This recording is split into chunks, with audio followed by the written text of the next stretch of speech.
प्रिय LLB students, जैसा कि पूर्व में मैंने इंडियन पिनल कोड 1860 यानी भारतीय दंड संहिता 1860 के विभिन्न अपराधों के बारे में जानकारी दी है, और आज मैं एक नए अपराध को नए अंदाज में आपके सामने रखना चाहता हूं, और वो है लूट एवं डकैती या रॉबरी एंड डकैती। लूट जो है एक चोरी और उद्यापन का गंभीर रूप है, और लूट और डकैती जो है लूट का गंभीर रूप है। अब यहाँ आती है लूट। लूट को इस इंडियन पिनल कोड में कहीं भी डिफाइन नहीं कर रखा है, सीधा सीधा डिफाइन नहीं कर रखा है। इसके अंदर जो है इसकी धारा 390 के अंतर्गत के लिए बता रखा है कि कब चोरी कब लूट में बदल जाता है और उद्यापन कब लूट में बदल जाता है। तो यहाँ ये जो पूरा चैप्टर है लूट और डकैती संबंधी जो है, ये पूरा चैप्टर जो है सेक्शन 390 से लगाकर 402 तक में जो है पूरा बता रखा है।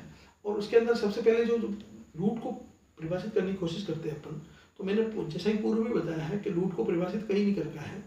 इसमें केवल लूट में जो 319 में बता रखा है कि चोरी कब लूट में बदल जाती है और उद्यापन कब लूट में बदल जाता है, यानी चोरी और उद्यापन मिलकर ही लूट को जो है बनाते हैं। तो यहाँ बात आती है तो 390 की जो पहला ये आता है कि चोरी कब लूट में बदल जाती है। तो ये परिभाषा कहती है कि चोरी कब लूट है कि यानी यदि कोई व्यक्ति चोरी करने के लिए, चोरी करने के प्रयास में, या चुराई हुई वस्तु को ले जाने या ले जाने के प्रयास में जो है जब अपराधी उस उद्देश्य से स्वेच्छा से या किसी व्यक्ति की मृत्यु या उपहति या सदोष अवरोध या तत्काल मृत्यु या तत्काल उपहति या तत्काल सदोष अवरोध के भय में कार्य करता है या कार्य करने का प्रयास करता है, तो कहा जाएगा कि वो चोरी क्या है, जो है लूट है। यानी मैं इसको एक साधारण भाषा में बताना चाहता हूँ कि जब कोई व्यक्ति चोरी करने में, चोरी करने के प्रयास में, चुराई हुई वस्तु को ले जाने में या ले जाने के प्रयास के दौरान जब वो हिंसा का प्रयोग करता है, वो हिंसा किस रूप में हो सकती है। मैंने कहा कि वो जब जानबूझकर वो किसी मृत्यु कारित करने की हो सकती है, उपहति कारित करने की हो सकती है, या जो है उसको सदोष अवरोध यानी उसको बंदी बनाने की हो सकती है। तत्काल मृत्यु, तत्काल सदोष उपहति या तत्काल सदोष अवरोध का भय में कारित करता है या कारित करने का प्रयास करता है, तो कहा जाएगा कि वो चोरी क्या है, लूट है। अब दूसरा इसी में आता है कि उद्यापन कब लूट है। तो ये कहता है कि जैसा कि उद्यापन को आपने 383 में डिफाइन किया गया है कि तो उद्यापन कब लूट है, तो यानी कहता है कि यदि अपराधी उद्यापन करते समय जिस व्यक्ति को भय में डाला गया है, तो ऐसे भय में डाले गए व्यक्ति की उपस्थिति में या उस व्यक्ति को स्वयं या उसकी ओर से किसी भी अन्य व्यक्ति को तत्काल मृत्यु का, तत्काल उपहति का, तत्काल सदोष अवरोध का के भय में डालकर वह उद्यापन करता है, और इस प्रकार भय में डालकर, इस प्रकार भय में डाले गए व्यक्ति को उद्यापन की जाने वाली कोई वस्तु उसे उस समय उसी समय देने के लिए जो है उत्प्रेरित करता है, तो वो उद्यापन लूट में बदल जाता है। इसको मैं एक साधारण भाषा में पुनः परिभाषित करना चाहता हूँ। यानी मैं ये कह रहा हूँ कि यदि अपराधी जो उद्यापन करते समय क्या करता है, जिस व्यक्ति को भय में डाल रहे हैं, वो भय में डाला गया व्यक्ति स्वयं वहाँ उपस्थित होना चाहिए, या उससे संबंधित कोई व्यक्ति जिसको भय में डाला, जिसके लिए उसको जो है जिसकी मृत्यु की या उपहति चोट पहुँचाने की या सदोष अवरोध कारित करने की जो है धमकी दी जा रही है, वो तत्काल होनी चाहिए। ध्यान रखने क्या होनी चाहिए, इसमें तत्काल होनी चाहिए। तो ऐसे उस भय में डालकर उससे जो है उसी समय जो है कोई चीज देने के लिए उत्प्रेरित किया जाता है, उद्यापित किया जाता है, तो कहा जाएगा कि वो उद्यापन क्या है, लूट है। ठीक है ना। अब यहाँ इसमें मेन बात एक स्पष्टीकरण दे रखा है, 390 का एक स्पष्टीकरण कहता है कि अपराधी का उपस्थित होना, अपराधी यानी तो उद्यापन में क्या था कि जिसको भय में डाला गया है या जिस व्यक्ति के संबंध में भय में डाला गया है वो जरूरी नहीं घटनास्थल पर उपस्थित हो, यानी उसमें भी मृत्यु का, उपहति का या सदोष अवरोध के भय में डाला गया है, परंतु जिस व्यक्ति के संबंध में भय धमकी दी गई वो घटनास्थल पर उपस्थित नहीं होता है। जबकि यहाँ क्या है, जिसके संबंध में धमकी दी गई है वो स्वयं वहाँ घटनास्थल पर उपस्थित होना आवश्यक है। यानी जो है इसलिए कह सकते हैं जो है जिस व्यक्ति को भय में डाल रहे हैं वो उसको तत्काल मृत्यु के, तत्काल उपकृति या तत्काल सदोष अवरोध के भय में डालना आवश्यक होता है। अब इसके कुछ आप उदाहरण से समझ सकते हैं इसको, कि जैसे क्या होता है कि एक व्यक्ति क्या करता है, ए नामक व्यक्ति एक्स नामक व्यक्ति को जो है दबोच लेता है और जो है उसको दबोचता है। दबोचने के बाद जो है उसकी बिना जानकारी के उसके कपड़े में से कोई आभूषण निकाल लेता है। तो ये क्या हुआ, तो ये हुआ आपका चोरी से बदल गया लूट। क्योंकि यहाँ कि दबोचना और दबोचने के बाद उनसे जो चुराई कोई वस्तु चुराना, तो ये जो है इस तरह एक तरह से उसको सदोष अवरोध कार्य करके जो है उससे वो वस्तु चुराई है, तो ये लूट बदल गया। तो अब ऐसे कुछ एग्जाम्पल इसमें पढ़ेंगे, लेकिन उससे पहले आपको कुछ चीज़ें पढ़नी पड़ेगी। तो इस तरह कह सकते हैं कि इसके आवश्यक तत्व क्या हो सकते हैं लूट के। तो लूट के आवश्यक तत्व क्या होंगे, तो लूट के आवश्यक तत्व को दो भागों में डिवाइड करेंगे अपन। एक तो क्या है कि वो सभी आवश्यक तत्व जो चोरी और उद्यापन में होते हैं वो लूट के भी आवश्यक तत्व होंगे। दूसरा अतिरिक्त तत्व। अतिरिक्त तत्व का मतलब जो चोरी और उद्यापन को छोड़कर जो अन्य तत्व है वो जो है अतिरिक्त तत्व में आएंगे। तो अब कैसे क्या हो सकता है, जैसे अब मान लो, क्योंकि मैंने कहा चोरी और उद्यापन मिलकर जो है लूट में बदलता है, तो यहाँ जैसे आप बात आती है तो इसमें आवश्यक तत्व में कर सकते हैं। देखो अगर चोरी से लूट बदला है तो क्या होगा कि वहाँ संपत्ति कौन सी होगी। मैंने कहा कि जब चोरी जो है हमेशा चल संपत्ति की होती है, तो चोरी से लूट की दशा में जो इसकी विषय वस्तु होगी, जो संपत्ति होगी, वो हमेशा चल संपत्ति होगी। और जब उद्यापन से लूट बदला है तो वहाँ जो है चल या चल दोनों तरह की संपत्ति हो सकती है, ठीक है ना। और फिर मैंने कहा ऐसी संपत्ति हटाए जाना भी आवश्यक है दोनों में। फिर है ऐसी संपत्ति किसी के कब्जे में होना आवश्यक है, ठीक है ना। और जो है सहमति का, जब चोरी से लूट बदला तो सहमति का पूर्ण रूप से अभाव होना चाहिए। जब उद्यापन से लूट में बदला तो दोषपूर्ण सहमति होना आवश्यक होती है, ठीक है ना। और बेईमानी पूर्वक आशय होना ही चाहिए। जब चोरी से चाहे लूट बदले चाहे उद्यापन से लूट बदले, दोनों में बेईमानी पूर्वक आशय होना आवश्यक है। और फिर है चोरी की दशा में किसी तरह का भय नहीं होता है चोरी से जब लूट बदलते हैं, जबकि जो है उद्यापन से जब लूट होती है तो वहाँ जो है जानबूझकर जिस स्वामी जो संपत्ति का मालिक है उसको भय में डाला जाना जरूरी होता है। ये सही बात है। अब बात आता है अतिरिक्त तत्व कौन से हो सकते हैं। तो अतिरिक्त तत्व में देखो मैंने कहा कि जो अतिरिक्त तत्व में लूट में हिंसा का प्रयोग किया जाना आवश्यक होता है। अब वो हिंसा का प्रयोग कब होगा, जैसे चोरी करने में, चोरी के प्रयास में, चुराई हुई वस्तु को ले जाने में या ले जाने के प्रयास के दौरान जो है हिंसा का प्रयोग होना आवश्यक है। ये बात जो है हिंसा का प्रयोग ना तो चोरी में होता है और न उद्यापन में होता है, लेकिन जो लूट जो होगा तो ये एक अतिरिक्त तत्व में ही आएगा कि उसमें हिंसा का प्रयोग होना आवश्यक होता है। दूसरी बात, जो दूसरा अतिरिक्त आवश्यक तत्व है वो जो है आकस्मिक नहीं होना चाहिए।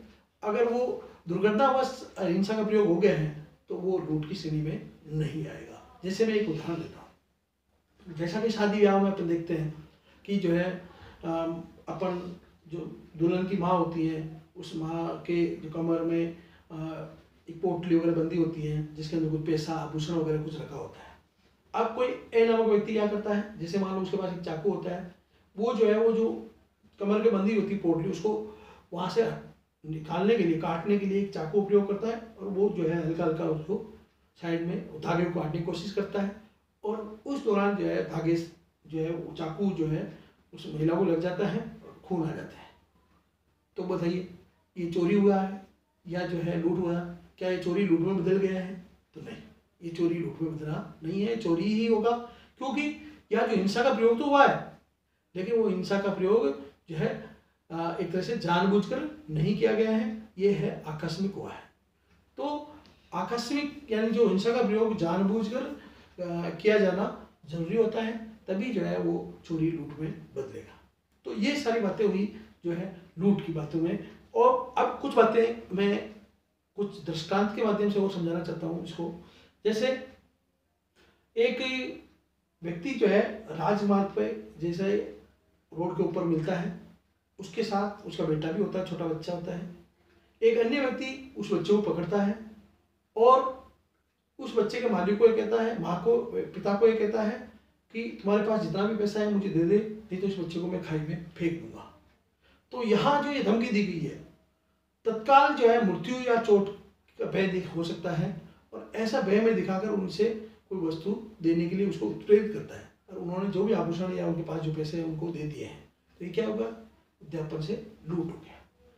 तो ये चीज़ है कि यानी ये उससे जो है तत्काल भय दिखाया गया मृत्यु या गंभीर चोट का। अब देखो, अगर कोई कहता है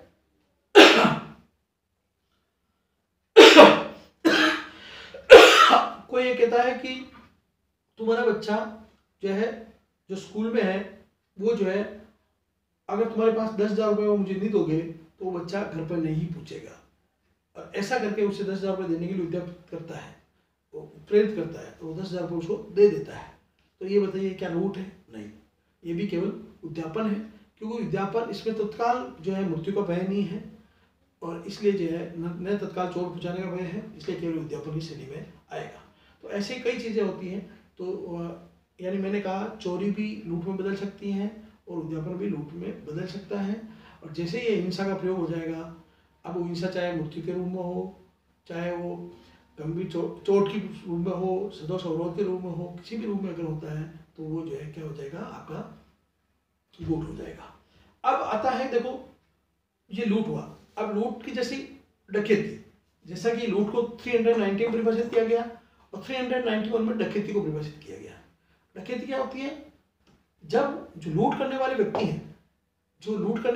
हैं, जो जब 5 या 5 से अधिक व्यक्ति मिलकर संयुक्त होकर कोई लूट करते हैं या लूट करने का प्रयास करते हैं, या जहां वे व्यक्ति जो संयुक्त होकर लूट करते हैं या लूट करने का प्रयास करते हैं और वे व्यक्ति जो उपस्थित हैं वहां, और इसे लूट में किए जाने में किसी न किसी रूप से साथ से सहयोग करते हैं, जो मदद करते हैं, और ऐसे कुल मिलाकर ऐसे लोगों की संख्या 5 या 5 से अधिक हो जाए, तब ऐसा हर प्रत्येक व्यक्ति जो इस लूट में सहयोग करता है या लूट करता है, वो या प्रयास करता है या मदद करता है, वो डकैती की श्रेणी में आएगा। ठीक है ना?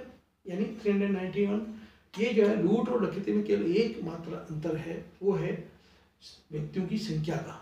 यानी जब लूट करने वाले व्यक्तियों की संख्या कम से कम 5 हो जाए या 5 से अधिक हो जाए तो वो जो है डकैती की श्रेणी में माना जाएगा। ठीक है? यानी साधारण भाषा में एक बार को समझा देता हूँ कि मैंने कहा कि जब लूट करने वाले व्यक्ति की संख्या कितनी हो, कम से कम 5 हो, 5 से अधिक व्यक्ति हो जो लूट करते हैं या लूट करने का प्रयास करते हैं, या जहाँ वे व्यक्ति संयुक्त होकर लूट करते हैं या लूट करने का प्रयास करते हैं, और वे व्यक्ति जो वहाँ उस लूट के समय में उपस्थित हैं उनके साथ और वो किसी न किसी रूप से उनका सहयोग करते हैं, तो ऐसे सभी व्यक्ति जो लूट करने वाले, लूट का प्रयास करने वाले, लूट में सहयोग करने वाले व्यक्ति जो है, सभी व्यक्ति जो है डकैती की श्रेणी में आएंगे, डकैती के लिए दंडित किए जाएंगे। अब जो आता है यहाँ लूट और डकैती का दंड। देखो 390 में मैंने कहा लूट को परिभाषित किया था, 391 में डकैती को परिभाषित किया गया है, और इसे पूरे जो प्रोविजंस मैंने कहा 390 से लगाकर 402 तक भी दिए गए हैं। अब लूट से रिलेटेड जो धारा है 390 और 392, 93, 94, 97, 98, और डकैती से रिलेटेड 391, 95, 96, 97, 98 ये है। इसके अलावा जो है 99 भी जो है इसके अंदर आएगी 399। वो क्या है कि एक तरह से डकैती करने की तैयारी है, ये भी इसमें आप लिख सकते हैं 399 डकैती करने की ये तैयारी। ठीक है, फिर है 400, 401, 2 ये जो है अलग अलग इससे रिलेटेड ही तरह है। अब मैं एक एक चीज बताऊँ। सबसे पहले आता है जो लूट है, लूट का दंड क्या होगा। तो लूट का दंड जो दे रखा है आपका 392 में, और ये 392 ये कहती है कि जब कोई व्यक्ति लूट करेगा तो उसको जो है 10 वर्ष तक का कठोर कारावास और जुर्माने से दंडित किया जाएगा। जो कोई व्यक्ति लूट करेगा उसे 10 वर्ष तक का कठोर कारावास और जुर्माने से दंडित किया जाएगा। परंतु यदि ऐसा व्यक्ति लूट जो है राजमार्ग पर सूर्यास्त के बाद परंतु सूर्योदय से पहले करेगा तो वहां जो दंड जो बढ़कर यहाँ 14 वर्ष तक का हो जाएगा। तो ये 392 में देखते हैं। 393 ये कहती है लूट करने का प्रयास, लूट करने के प्रयास के लिए 393 लगती हैं।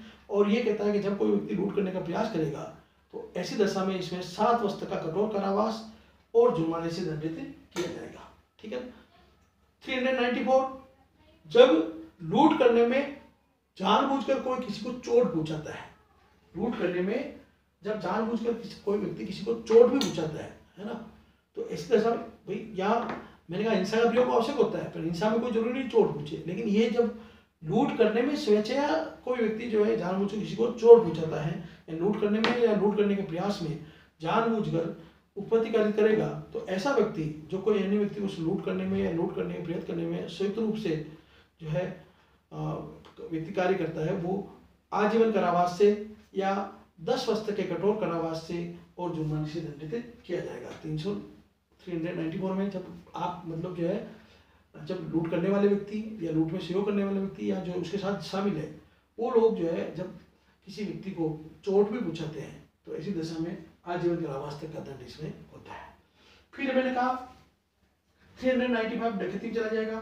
397 398 ये दोनों ही जो है डकैती और दोनों के लिए है, तो इसको मैं बाद में बताता हूँ। उससे पहले मैं आता हूँ 395 में। ये आता है डकैती के लिए दंड। तो डकैती के लिए जो दंड है जो इसमें आजीवन कारावास है और जो है 10 वर्ष तक का कठोर कारावास और जुर्माने से दंडित किया जाता है, जो 395 में है। यानी जब जो कोई व्यक्ति डकैती करता है, ऐसे डकैती करने वाले सभी व्यक्ति जो है आजीवन कारावास से या 10 वर्ष तक के कठोर कारावास से और जुर्माने से दंडित किए जाएंगे। और 396 ये कहता है हत्या सहित डकैती। क्या है? हत्या सहित, यानी डकैती विथ मर्डर, है ना।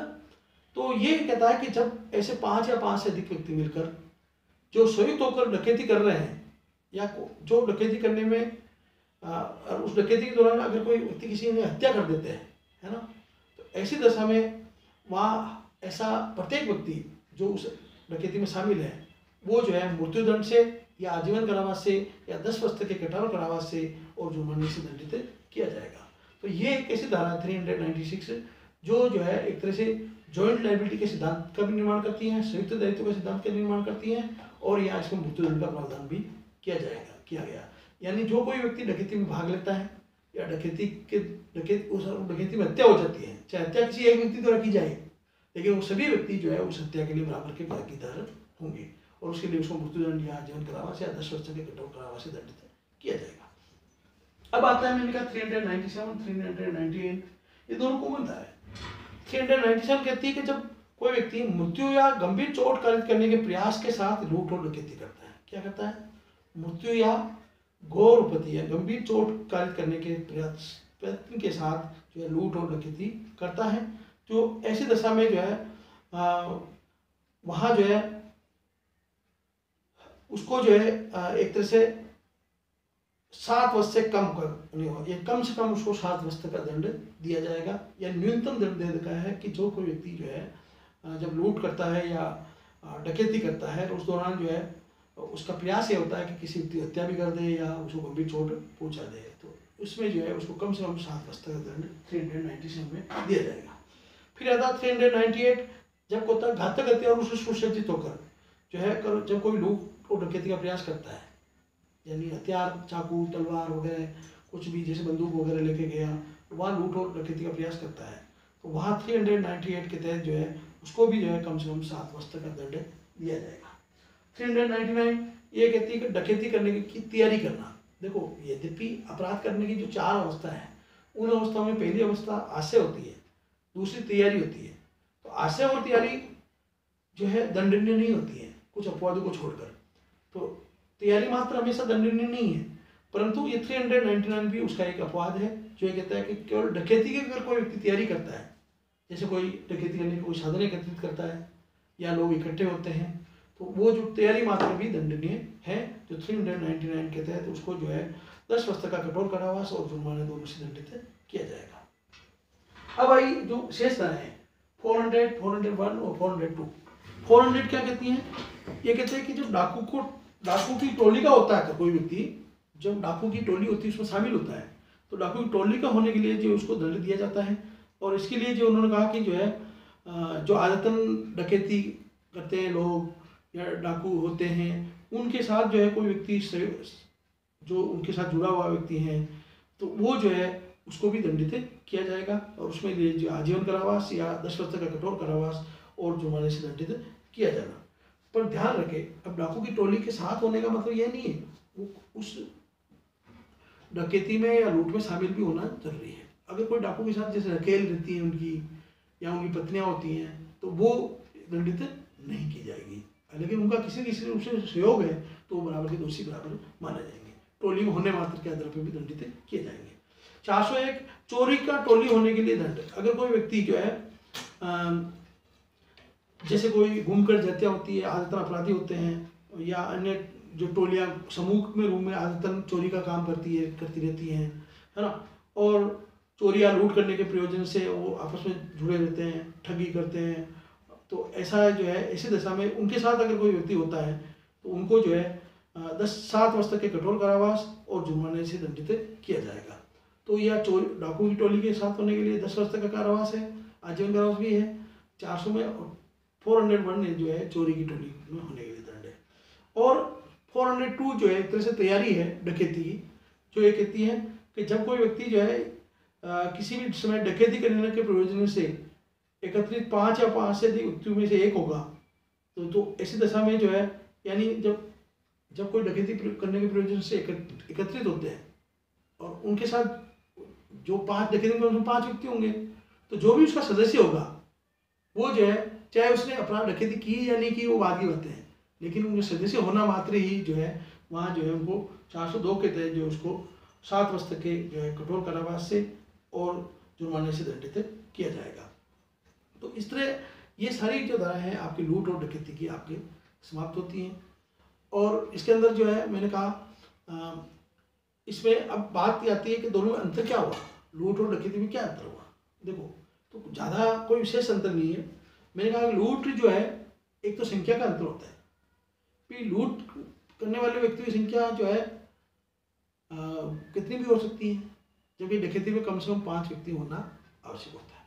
जब लूट करने वाले व्यक्ति की संख्या 5 या 5 से अधिक हो जाए तो अपना भी डकैती में बदल जाएगा। ठीक है ये। फिर मैंने कहा कि लूट जो होती है, लूट एक तरह से चोरी और उद्यापन का गंभीर रूप है, जबकि डकैती क्या है, लूट का गंभीर रूप है। ठीक है, तो ये इसके अंदर आती है। फिर आता है जो एक अंतर आता है कि चोरी जो है लूट है में भय या बल का प्रयोग जो है एक उद्यापन से जब लूट बदलता है तब वो एक कम गंभीर रूप होता है, जबकि इसमें जो है डकैती में क्या होता है, भय जो है अधिक होता है, बल या भय अधिक होता है। ठीक है ना, ये सारी महत्वपूर्ण बातें इसके अंदर आती हैं। संख्या मेन अंतर इसमें संख्या वाला बात है और जो है बाकी विशेष नहीं है। तो इस तरह ये आपको जो है लूट और डकैती का चैप्टर पूर्ण होता है। धन्यवाद। आप